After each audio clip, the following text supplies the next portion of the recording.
This video is brought to you by Ground News. When Turkey finally started raising interest rates in 2023, there was hope that Turkey's economy was finally on the path to normality, after years of ruthless inflation and currency depreciation thanks to President Recep Erdogan's unorthodox monetary policies. However, nearly 2 years later, normality seems a long way off.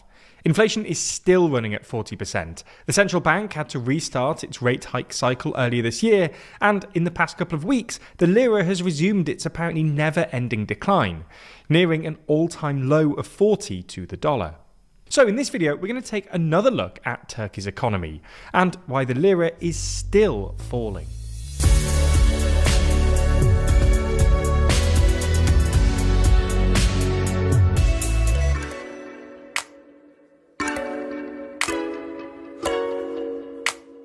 We're getting ever closer to 1 million subscribers, and 68% of you haven't even subscribed yet. So lend us a hand and subscribe today. So let's start with a quick recap. The Lira began declining around 2018, but the slide accelerated rapidly after the pandemic, when inflation ticked up across the world. Usually, central banks hike interest rates to reduce inflation, but Erdogan did the opposite, cutting rates and sacking any central banker who dared oppose him. Unsurprisingly, this didn't work. The Lira halved in value against the dollar between 2018 and 2020, then halved again between 2020 and 2022, before the central bank intervened to stabilise it at just under 20 Lira to the dollar in early 2023. At the same time, inflation skyrocketed, peaking at about 85% year-on-year in late 2022, according to official data. At the time, Erdogan claimed it was because interest rates are un-Islamic, but given he's since U-turned, it's safe to assume this wasn't the real reason. Rather, it looks like Erdogan didn't want to raise interest rates and slow the economy down before the May 2023 presidential election, which is why the central bank intervened just before the election to stabilise the Lira at about 19 to the dollar, despite the fact that defending the Lira's position required burning through billions of dollars in foreign exchange reserves. However, once the election was over and Erdogan had secured another term in office, he quickly U-turned, appointing Mehmet Şimşek as finance minister and Hafize Gaye Erkan as central bank governor. Both Şimşek and Erkan were considered safe hands. They'd both made it clear in the past that they disagreed with Erdogan's unorthodox monetary policies, and they'd both spent a lot of their careers at big Western banks. The two duly raised interest rates from 8.5% in May 2023 to 50% by March 2024, where rates stayed for the best part of a year. Originally, it looked like this was sort of working. Inflation started falling pretty steadily from June 2024, and the Lira stabilised at around 32 to the dollar at about the same time, despite the fact that the central bank was actually spending Lira to buy up foreign currency and bolster its reserves, which would have put downward pressure on the Lira. However, in the past couple of months, progress had stalled. Inflation had settled at around 38% year-on-year since February, and month-on-month inflation has actually risen from about 2% to 3% in April, forcing the central bank to unexpectedly raise interest rates from 42.5% to 46%. This is in large part because the Lira has resumed its slide, going from 32 to the dollar a year ago to a record low of 39 to the dollar today. So, what's going on here? Well, the proximate trigger of the Lira's recent slide, or at least the acceleration we saw earlier this year, was Erdogan's crackdown on opposition media and politicians, including most notably Istanbul Mayor Ekrem İmamoğlu, the main opposition party's presidential candidate, who currently polls ahead of Erdogan.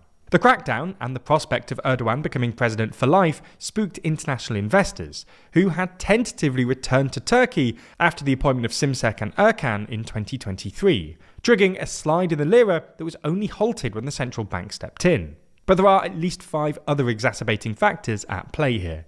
First, Turkey and the Lira have also been hit by the economic uncertainty created by Trump's tariffs, which has caused investors to withdraw from riskier assets, like the Lira or Lira-denominated bonds, in favour of so-called safe haven assets like gold.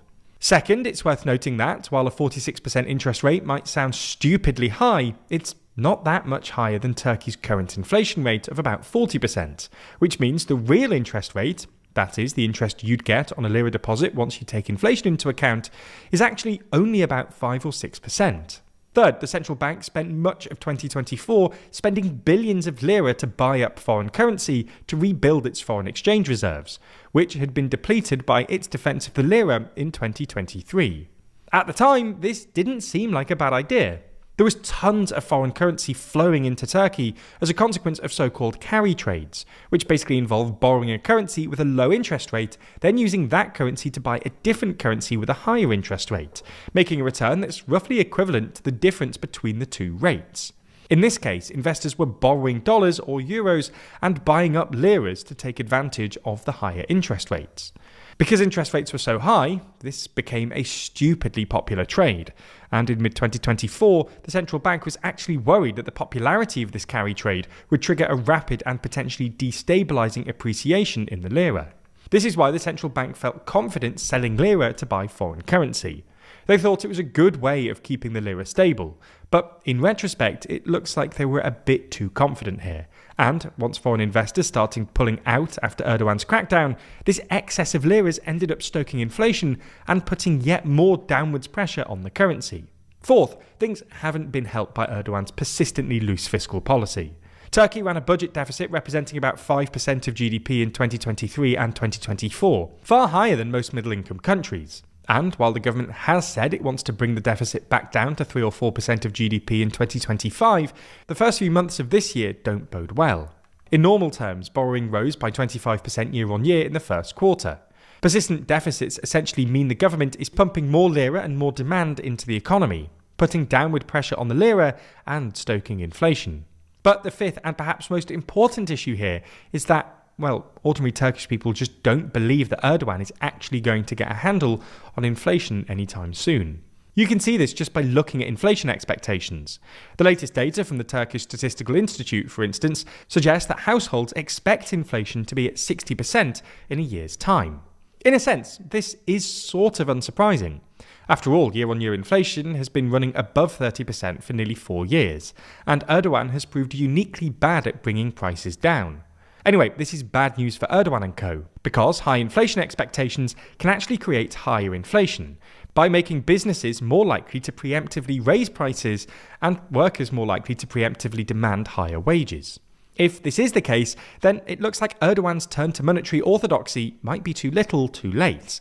Persistent inflation has anchored Turkish inflation expectations on the high end, which means interest rate hikes won't be enough, and Erdogan will have to somehow convince ordinary Turks that he can get inflation under control. If you want to know more about this topic, there's plenty of other outlets reporting about this online. Unfortunately, it's sometimes hard to tell exactly which way these outlets lean politically, making it difficult to understand exactly how your view of the world is being biased by the sources you're reading. That's where this week's sponsor, Ground News, comes in. Their website and app, developed by a former NASA engineer, allows us to pull back the curtain on media bias and have a look at exactly how each story has been covered. For instance, this story about Erdogan's crackdown on the opposition has been covered by more than 353 sources. We know that more than 65 of those have been reported by the left, and more than 35 of those have been reported by the right. That's not all though. Ground News has tons of genuinely useful features. Take their blind spot feed, for instance. This shows you stories underreported by one side of the political spectrum or the other. For example, if you lean right, you probably missed this story on a more recent spate of arrests by Turkish authorities surrounding Imamoglu's ongoing graft case. Here at TLDR News, we think that Ground News is an incredibly useful tool for our current media landscape, one that's constantly trying to attract your attention and sway you towards or away from certain political viewpoints. Having a tool that helps you spot this and helps you take action really is a game changer. If you're interested in everything that Ground News has to offer, you can get 40% off the Unlimited Access Vantage Plan subscription by using the link in the description or scanning the QR code on screen.